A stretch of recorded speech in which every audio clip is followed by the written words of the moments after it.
Bismillahirrahmanirrahim. Assalamualaikum warahmatullahi wabarakatuh.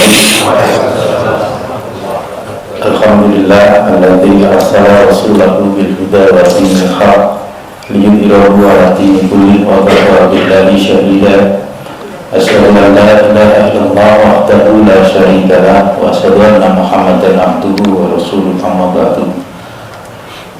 Bapak, Ibu, hadirin jamaah sholat zuhur yang berbahagia, puji syukur kehadirat Allah Subhanahu wa Ta'ala karena kita masih diberi kesehatan dan kesempatan untuk bisa menjalankan sholat berjamaah, untuk bisa menjalankan ibadah puasa pada tahun ini. Salam serta sholawat mudah-mudahan tetap terlimpahkan kepada junjungan kita Nabi Muhammad Sallallahu Alaihi Wasallam. Bapak Ibu sekalian, ibadah puasa merupakan salah satu ibadah yang bersifat wajib bagi seluruh umat Islam yang memenuhi syarat, dan tentu kita semua memahami dan diberikan pengetahuan bahwa salah satu tujuan akhir dari ibadah puasa adalah untuk menjadi orang-orang yang bertakwa. Banyak konsep apa yang disebut sebagai takwa, tetapi yang sering kita dengar bahwa yang disebut sebagai takwa itu paling mudah adalah mematuhi apa yang diperintahkan oleh Allah dan menjauhi apa yang dilarang oleh Allah Subhanahu wa Ta'ala.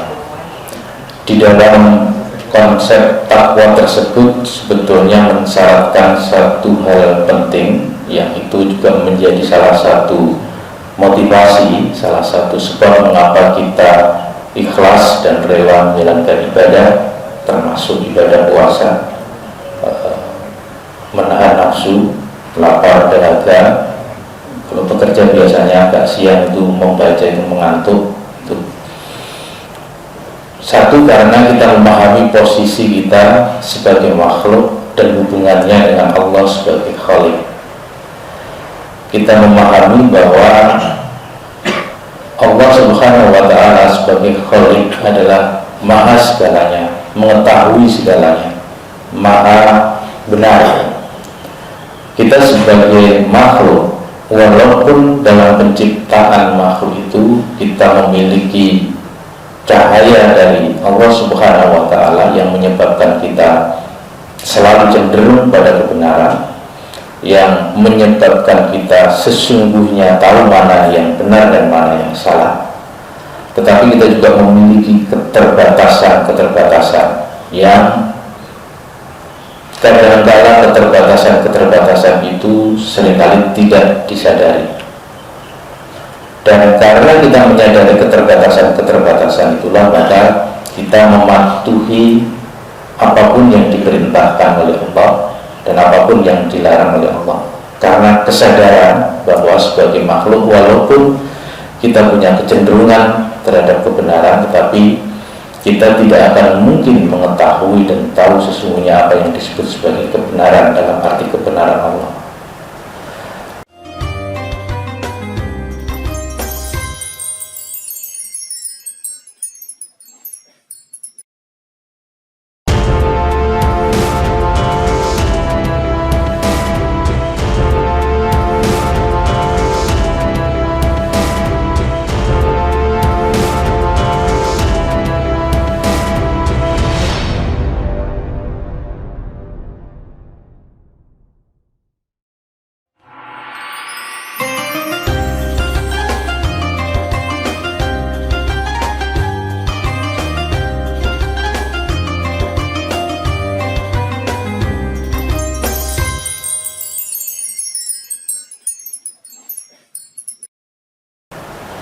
Dan dalam hubungan ketakwaan tersebutlah kita kemudian membutuhkan yang disebut sebagai perintah dan larangan yang ada di dalam kitab suci Al-Quran dan hadis, yang itu lalu menjadi hukum-hukum Allah yang lalu dijabarkan lebih lanjut oleh para cendekiawan, para ilmuwan Islam menjadi hukum-hukum Islam.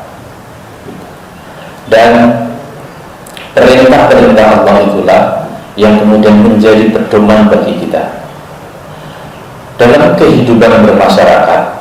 identitas kita sebagai makhluk manusia yang serba terbatas itu tetap saja ada, sehingga dalam kehidupan bermasyarakat kita tidak mungkin selalu merasa benar.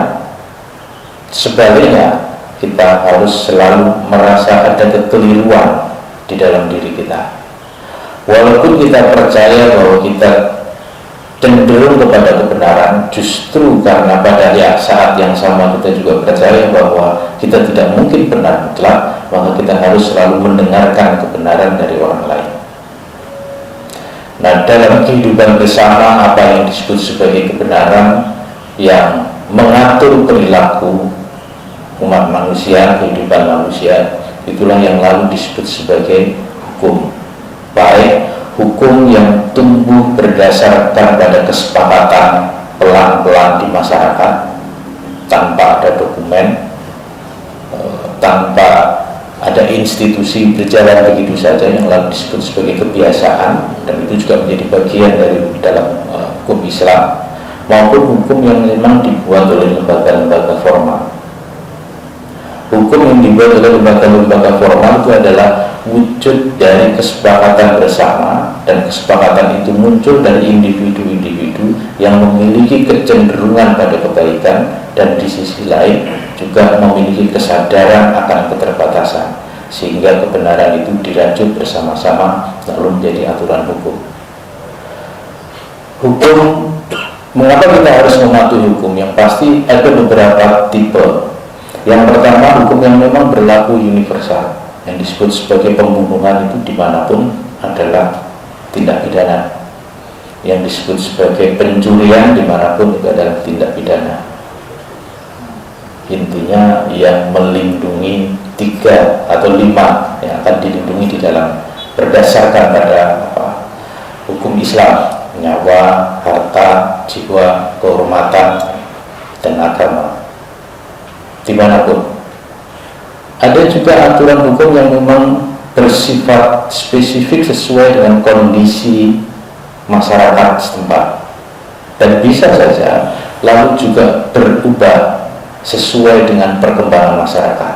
Dan hukum ini kenapa lalu mengalami perubahan? Ya karena standar kebaikan dan tantangan yang dihadapi oleh masyarakat juga berubah, dan kita wajib mematuhinya sebagai bukti kepatuhan terhadap perintah penguasa, terhadap hasil kesepakatan.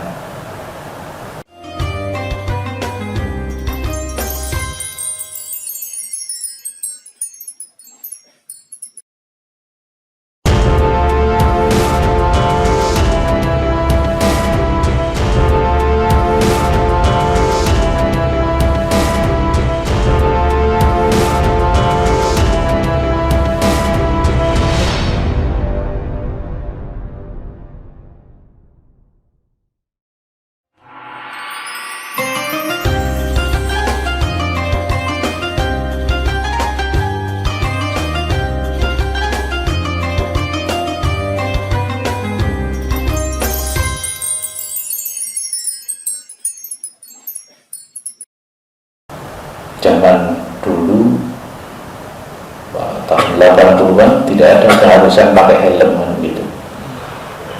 Kalau sekarang wajib pakai helm. Saya sering menyatakan ke mahasiswa, kalau kita nggak pakai helm itu kira-kira berdosa atau enggak gitu. Zaman dulu ya memang belum ada keharusan karena kendaraan masih sedikit dan sebagainya, tidak mungkin terjadi kecelakaan. Tapi kalau sekarang menjadi satu keharusan. Kenapa? Karena kendaraan sebegitu banyak, dan kalau tiba-tiba terjadi maka aspek melindungi nyawanya menjadi terhilangkan. Ada mungkin juga aturan-aturan yang bersifat teknis, prosedural gitu ya. Mungkin kita menghadapi melakukan itu dalam keseharian kita yang bersifat administratif, yang sebetulnya itu juga dimaksudkan untuk mencapai satu tujuan tertentu. Misalnya mencegah kita menyalahgunakan kekuasaan, mencegah kita untuk sewenang-wenang, atau juga sebetulnya untuk mencapai kebaikan yang lebih besar, yang itu seringkali memang kita laksanakan Tapi kadang-kadang ya ini tidak ada hubungannya sebetulnya dengan satu kebaikan tertentu karena jaraknya yang terlalu jauh. Nah, tentu saja kita harus menempatkannya sebagai bagian dari kepatuhan kita. Mungkin tidak sesuatu hal itu bisa kita pahami bersama secara utuh, sama saja, karena keterbatasan kita memahami perintah Tuhan, kita tidak memahami apa maksud dari perintah Tuhan. Di belakang mungkin baru sadar.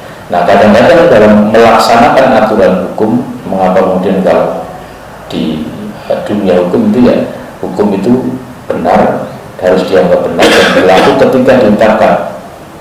Anda tidak usah tanya mengapa aturannya begitu, seperti itu. Boleh saja bertanya, tetapi pertanyaan itu tidak kemudian boleh menjadi alasan untuk tidak melakukan atau melanggarnya. Boleh saja kita bertanya mengapa kita harus pakai helm, tetapi ketika diberi jawaban dan kita tidak setuju, maka itu tidak boleh menjadi alasan untuk tidak melaksanakannya. Nah, kalau sudah perintah Tuhan, ya mempertanyakan saja, mungkin kita tidak akan mampu untuk menemukan jawabannya. Kalau manusia masih mungkin, tetapi sepanjang itu menjadi aturan, maka prasangka baik bahwa hukum itu dibuat untuk mencapai tujuan tertentu, untuk mencapai kebaikan bersama, harus dilaksanakan. Kalaupun kita tidak setuju, ya berarti harus dilakukan perubahan. Jika usulan kita untuk melakukan perubahan belum disetujui atau belum diterima, itu adalah bentuk dari keterbatasan kita tadi sebagai makhluk, bahwa mungkin usulan kita untuk adanya perubahan yang kita akui sebagai kebenaran belum berlaku sebagai kebenaran bagi banyak orang lain. Terima kasih, mohon maaf atas salah dan hilang. Billahi taufiq wal hidayah. Assalamualaikum warahmatullahi wabarakatuh.